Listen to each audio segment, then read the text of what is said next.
Di banyak sudut halaman rumah, pagar, atau kebun kecil, daun binahong tumbuh merambat tanpa pernah benar-benar diperhatikan. Daunnya hijau mengilap, bentuknya sederhana, tidak mencolok, dan nyaris tak memiliki daya tarik visual seperti tanaman hias lainnya. Bahkan tak jarang, binahong dianggap sebagai tanaman liar yang dibiarkan tumbuh begitu saja, atau justru dibersihkan karena dianggap mengganggu. Namun justru disitulah letak keunikan binahong. Seperti banyak tanaman obat tradisional Nusantara, ia tidak hadir untuk menarik perhatian, melainkan untuk bekerja diam-diam. Binahong tidak menawarkan keindahan mencolok, tidak pula aroma kuat. Ia hadir dengan kesederhanaan, seolah menyimpan pesan bahwa manfaat besar sering tersembunyi di balik hal-hal yang paling biasa. Sejak lama, binahong dikenal dalam praktik pengobatan tradisional sebagai tanaman pendukung pemulihan tubuh. Bukan tanaman yang digunakan untuk kondisi ringan semata, tetapi sering dimanfaatkan ketika tubuh membutuhkan waktu untuk kembali pulih. Filosofi penggunaannya pun sederhana, membantu tubuh, bukan memaksanya. Mendampingi proses alami, bukan menggantikannya. Di masa lalu, masyarakat memanfaatkan binahong dengan cara yang sangat bersahaja. Daunnya direbus, airnya diminum perlahan. Kadang daunnya ditumbuk untuk pemakaian luar. Semua dilakukan dengan prinsip kehati-hatian dan kesabaran. Tidak ada konsep dosis berlebihan, tidak ada klaim instan. Yang ada hanyalah keyakinan bahwa alam menyediakan pendukung, sementara tubuh tetap menjadi pemeran utama dalam proses penyembuhan. Menariknya, binahong tidak pernah diposisikan sebagai tanaman ajaib. Ia tidak dijadikan satu-satunya tumpuan, melainkan bagian dari pola hidup yang lebih seimbang. Ketika tubuh lelah, ketika luka butuh waktu untuk pulih, atau ketika stamina menurun, binahong hadir sebagai pendamping yang bekerja perlahan namun konsisten. Bab pembuka ini mengajak kita untuk mengubah cara pandang, bahwa tanaman yang sering diremehkan justru bisa menyimpan nilai yang besar. Bahwa tidak semua yang berkhasiat harus mahal, langka, atau rumit. Dan bahwa dalam dunia kesehatan alami, kesederhanaan seringkali menjadi pintu masuk menuju kesadaran yang lebih dalam. Daun binahong bukan tentang keajaiban. Ia adalah tentang proses, tentang waktu, dan tentang hubungan manusia dengan alam yang dijalani dengan rasa hormat. Sebuah pengingat bahwa sebelum mencari solusi jauh keluar, mungkin kita perlu menoleh ke sekitar, pada apa yang tumbuh diam-diam, menunggu untuk dipahami. Di balik tampilannya yang sederhana, daun binahong menyimpan komposisi alami yang membuatnya dihargai dalam pengobatan tradisional. Bukan karena satu zat ajaib, melainkan karena kombinasi senyawa alami yang bekerja saling melengkapi. Inilah yang membuat binahong tidak bekerja secara agresif, tetapi mendukung tubuh secara bertahap. Daun binahong dikenal mengandung berbagai senyawa aktif alami seperti antioksidan, flavonoid, dan komponen pendukung regenerasi jaringan. Antioksidan berperan penting dalam membantu tubuh menghadapi stres oksidatif, sebuah kondisi yang muncul ketika radikal bebas lebih dominan daripada kemampuan tubuh untuk menetralkannya. Stres oksidatif ini sering dikaitkan dengan kelelahan kronis, penurunan daya tahan, dan proses penuaan sel. Ketika tubuh berada dalam kondisi tidak seimbang, peran senyawa antioksidan menjadi sangat penting. Namun perlu dipahami, daun binahong tidak bekerja seperti obat kimia yang memberikan respons cepat dan kuat. Ia lebih berfungsi menciptakan lingkungan internal yang lebih kondusif agar tubuh bisa menjalankan mekanisme alaminya dengan lebih baik. Dalam tradisi, binahong sering dikaitkan dengan proses pemulihan jaringan. Bukan berarti ia memperbaiki tubuh secara langsung, tetapi membantu menyediakan dukungan nutrisi dan kondisi yang dibutuhkan tubuh untuk memperbaiki dirinya sendiri. Inilah alasan mengapa binahong sering digunakan dalam periode pemulihan, bukan sebagai solusi instan. Kandungan alami dalam binahong juga dianggap membantu menjaga keseimbangan sistem tubuh. Ketika dikonsumsi dalam jumlah wajar dan teratur, tubuh diberi kesempatan untuk beradaptasi secara perlahan. Pendekatan ini sejalan dengan prinsip pengobatan alami yang menempatkan tubuh sebagai sistem cerdas yang mampu mengatur dirinya sendiri. Penting untuk menurunkan ekspektasi sejak awal. Manfaat daun binahong tidak selalu terasa dalam hitungan jam atau hari. Efeknya seringkali bersifat kumulatif, muncul seiring konsistensi dan pola hidup yang mendukung. Inilah perbedaan mendasar antara pendekatan alami dan pendekatan instan. Bab ini menegaskan bahwa kekuatan daun binahong bukan terletak pada sensasi cepat, melainkan pada kemampuannya mendampingi tubuh dalam jangka panjang. Ia tidak menjanjikan perubahan drastis, tetapi menawarkan kestabilan. Dan bagi banyak orang, Kestabilan inilah fondasi utama dari kesehatan yang sesungguhnya. Sebelum istilah, suplemen, dan ekstrak herbal dikenal luas, daun binahong sudah lebih dulu hadir dalam keseharian masyarakat tradisional. Ia tidak diperkenalkan melalui iklan atau kemasan mewah, melainkan melalui pengalaman turun-temurun. Dari cerita orang tua ke anak, dari praktik sederhana di rumah-rumah desa, hingga kebiasaan yang terus diwariskan tanpa banyak teori. Dalam tradisi, binahong digunakan dengan pendekatan yang sangat manusiawi. Ketika tubuh terasa lemah, ketika pemulihan berjalan lambat, atau ketika luka membutuhkan waktu untuk sembuh, binahong dijadikan pendamping. Daunnya direbus, airnya diminum perlahan. Kadang daunnya ditumbuk dan ditempelkan pada bagian luar tubuh. Semua dilakukan dengan rasa cukup, tanpa paksaan, tanpa ekspektasi berlebihan. Pendekatan ini menunjukkan satu hal penting. Masyarakat tradisional memahami bahwa tubuh memiliki kemampuan alami untuk pulih. Tanaman seperti binahong tidak menggantikan proses itu, melainkan membantu menciptakan kondisi yang lebih mendukung. Tidak ada konsep, sekali minum langsung sembuh. Yang ada adalah kesabaran dan konsistensi. Memasuki era modern, cara pandang terhadap binahong mulai berubah. Ia tidak lagi hanya dipandang sebagai tanaman pekarangan, tetapi sebagai objek kajian. Pendekatan ilmiah mencoba memahami kandungan alaminya, mekanisme kerjanya, serta potensi penggunaannya secara lebih aman dan terukur. Namun penting untuk dicatat, pendekatan modern yang sehat tidak meniadakan tradisi, melainkan belajar darinya. Disinilah keseimbangan menjadi kunci. Binahong tidak ditempatkan sebagai tanaman ajaib yang bisa menggantikan semua bentuk pengobatan. Ia juga tidak diremehkan sebagai sekadar mitos. Pendekatan modern yang bijak melihat binahong sebagai bagian dari gaya hidup sehat yang menyeluruh, berdampingan dengan pola makan seimbang, istirahat cukup, dan pemeriksaan medis ketika dibutuhkan. Sayangnya, di tengah arus informasi yang cepat, sering muncul klaim berlebihan. Binahong digambarkan seolah mampu menyelesaikan semua masalah kesehatan dalam waktu singkat. Narasi seperti ini justru menjauhkan kita dari esensi sebenarnya. Baik tradisi maupun sains sepakat pada satu hal, tidak ada jalan pintas dalam kesehatan.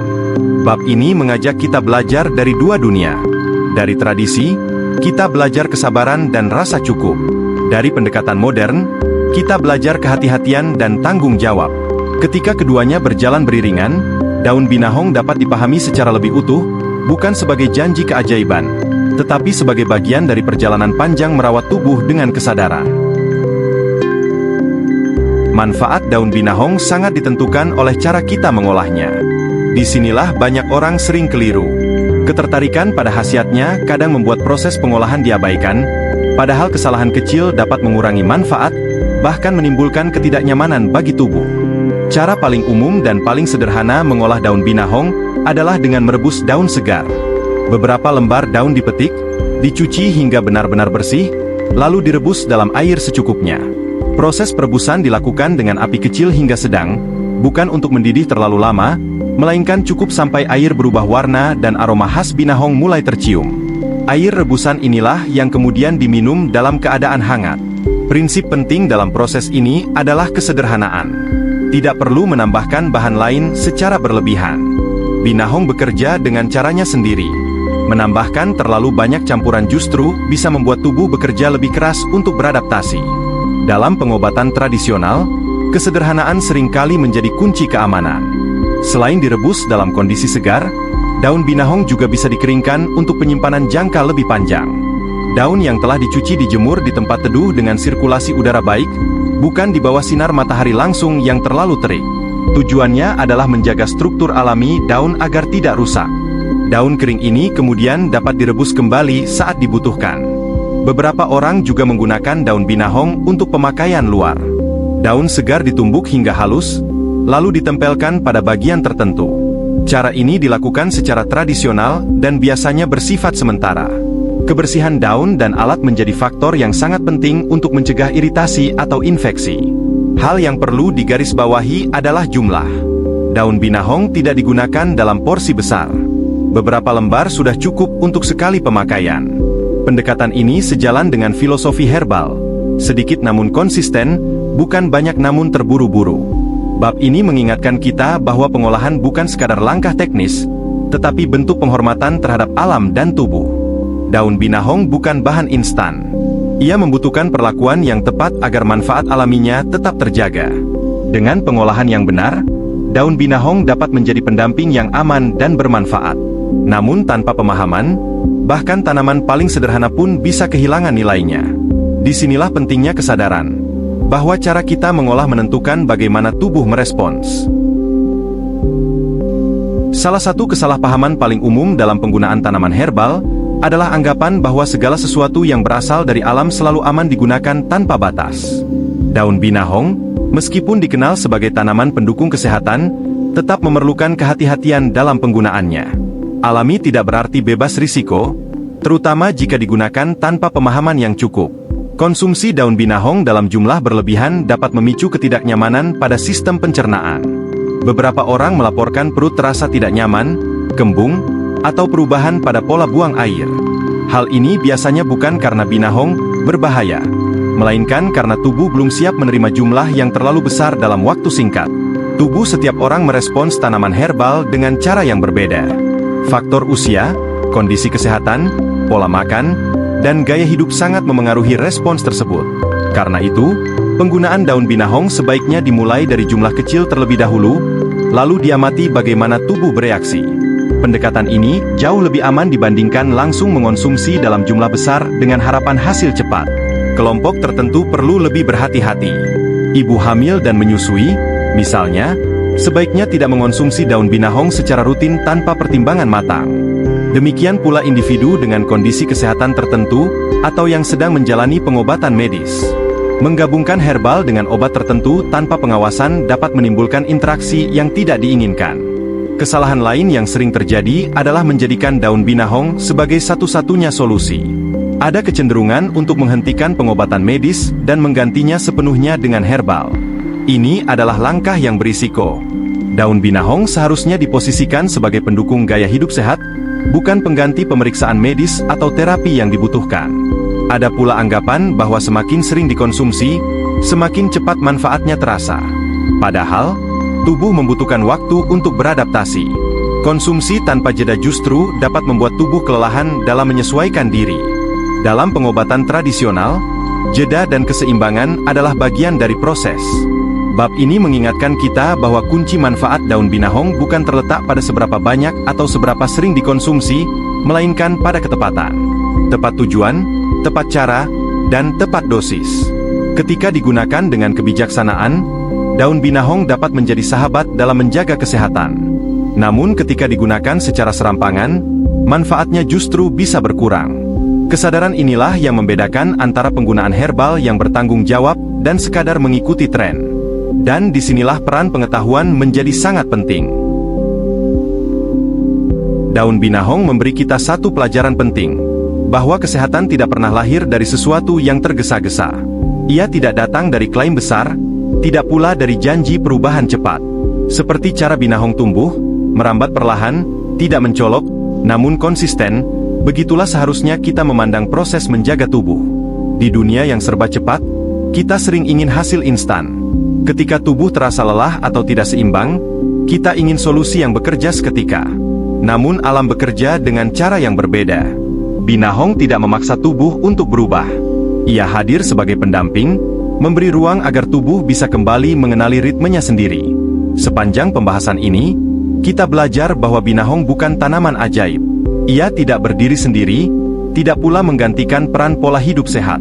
Manfaatnya baru terasa ketika ia berjalan seiring dengan kebiasaan baik.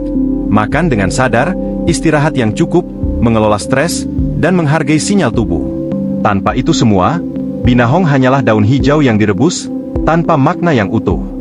Bab penutup ini bukan ajakan untuk mengonsumsi daun binahong sebanyak mungkin, melainkan ajakan untuk lebih sadar. Sadar bahwa tubuh bukan mesin. Sadar bahwa alam memberi, tetapi manusia bertanggung jawab dalam menggunakan. Dan sadar bahwa kesehatan sejati dibangun dari pilihan kecil yang dilakukan secara konsisten. Binahong mengingatkan kita pada kebijaksanaan lama yang sering terlupakan, bahwa merawat tubuh adalah perjalanan panjang, bukan perlombaan. Ada waktu untuk beristirahat, ada waktu untuk pulih, dan ada waktu untuk menyesuaikan diri. Tidak semua hal perlu dipercepat, karena tidak semua yang dipercepat akan bertahan lama. Jika dari video ini ada satu hal yang bisa dibawa pulang, biarlah itu menjadi kesadaran bahwa tanaman herbal bukan sekadar bahan konsumsi, melainkan pengingat. Pengingat untuk kembali memperlambat langkah, mendengarkan tubuh, dan membangun hubungan yang lebih hormat dengan alam. Jika Anda merasa konten seperti ini bermanfaat, silakan subscribe. Bukan sekadar untuk menambah angka, tetapi agar kita bisa terus bertemu dalam pembahasan yang tenang, berimbang, dan bertanggung jawab tentang kesehatan alami. Aktifkan juga notifikasi agar Anda tidak ketinggalan video berikutnya. Dan jika menurut Anda video ini layak dibagikan, kirimkan ke orang-orang terdekat Anda. Terima kasih sudah menyimak sampai akhir.